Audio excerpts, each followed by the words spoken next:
I had just got off work and I was up in the north end of the county, and I got a phone call from my oldest daughter saying that Anna had been in a car accident. And I immediately called a friend of mine who's on 2 departments, and he checked and got right back to me and told me that it was a car versus semi. And I freaked.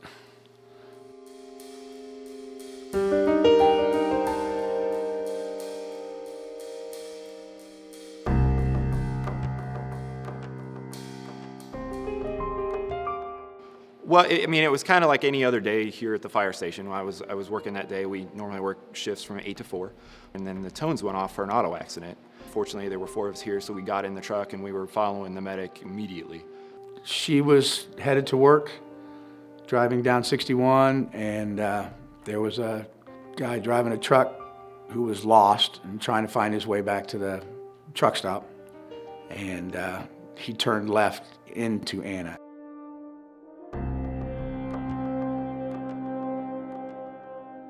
I was in charge of the engine. The chief was driving that day. Arrived on scene and had a semi in the middle of the road with a car pretty much stuck up under the nose of it.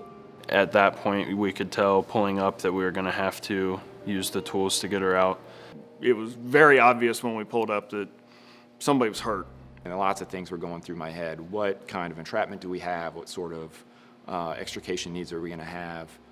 What sort of different skills and scenarios are we going to use? Because we like to have more than one way of doing things. We can't just rely on the single way of doing something. I was in the back of the truck and I was sitting facing backwards, so I kind of turned around and looked out the front window as we pulled up, and she turned her head and looked at the engine as we pulled up. Her head was kind of sticking out the window a little bit, and we're like, oh, well, this is going to be a pretty significant situation. So I got off the truck and grabbed my stabilization stuff. Proceeded to extricate.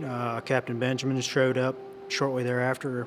Well, I was actually out doing some errands for the day when the call went out, so I came to it in my personal vehicle. Was able to get a good look all the way around the car, communicated with the lieutenant on the truck that day that it looks like a rip and blitz and a dash roll is going to be our best bet. As he was looking at it, giving him that term that we'd learned, everybody's on the same page. At that point, I went back, got my turnout gear, came back to the scene, and jumped in helping remove the roof. We had saws all going, plus our cutters. I grabbed the spreaders, and Ian grabbed the cutters, and we started going to the car and taking the doors off to get access to her and get her out of there. We did a rip and blitz, so we removed the back door and then cut the B post out. And then we started cutting into the front door, and about that time I was able to look down and say, oh man, the dash is down. You know, her legs are smushed up pretty good. I mean, there's a lot of injury going on here. They'd made real good progress, but the heavy amount of damage was there. She was pinned in there pretty good. We did a dash lift also, so I had cut on the A post right down by the rocker panel and then cut the fender and the A post up high so that we could do the dash lift, and then the other guy had started working on cutting the roof off already, so the roof was off and we had her free at that point. The 4 people on the truck were myself, Adam Wampler, and Ian Barney, which we've all worked together numerous times. We've been to the crash course, and we've been able to do these trainings and things together a significant amount of time, so we were pretty in tune with what each other was going to do. I'd say one of the best parts to it is when you go to crash course, you get to work with numerous other firefighters from all over the country and even different nations. And being able to communicate in the same language and using the same techniques and using the same discussion actually is of great benefit, whether it's somebody that just comes on our fire department or we're working with one of the other fire departments from around. Everybody knows what's going on. You know, they know if I say, hey, I need you to spread this and cut this, they're going to look at it the same way that I am because we've used the same communications, we've done the same class, and we've used the same skills. Well, the more you train, the more you know instinctively how to attack it, where the various posts in the car and how to separate it.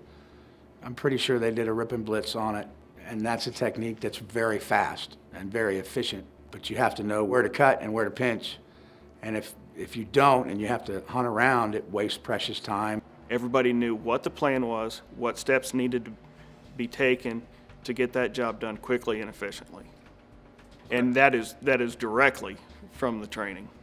There's very few fires anymore. Everything we do is EMS or rescue, auto accidents. You know, we make a big difference with being trained in auto extrication. I mean, that's what we do. That's where we make a lot of big difference to people. As far as I'm concerned, they saved her life. You know, between the firefighters getting her out and the medics taking care of her on the way to the hospital and the nurses at Grant, and the doctors at Grant, I mean, everybody had to do phenomenal, you know, and then it was still, you know, in God's hands. So, I mean, I'll be grateful to these guys forever, the rest of my life. They knew what they were doing, and that helped save her.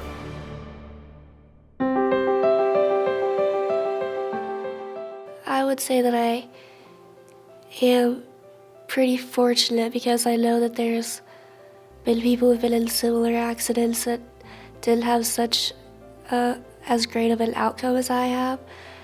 And I'm really thankful that these people like trained so hard and were able to save me. And thank you so much for saving my life.